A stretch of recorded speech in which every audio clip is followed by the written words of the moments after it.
Hey friends. Who's hungry? Is it good? If you've ever wanted to try making your own homemade jam, this basic strawberry jam recipe is the perfect place to start. First, place a metal spoon in the freezer. You'll find out why in a minute. In the meantime, pulse 6 cups of fresh or thawed strawberries in a blender or food processor. Pour the jam into a large stock pot.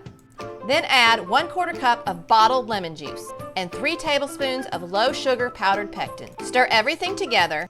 Then add 1 teaspoon of butter and bring the mixture to a hard rolling boil.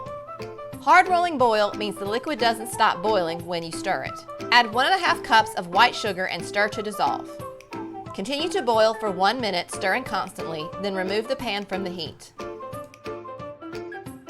Now about that spoon we stuck in the freezer. I'm going to show you a quick way to tell if your jam is going to set. Dish out about ½ a teaspoon of your jam and drop it into the middle of your frozen spoon.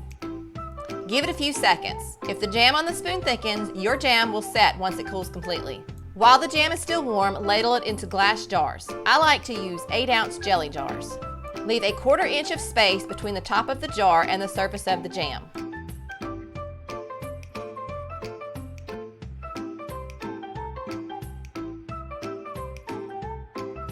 Wipe the rims of the jars with a damp cloth or paper towel. Then secure the top with a lid.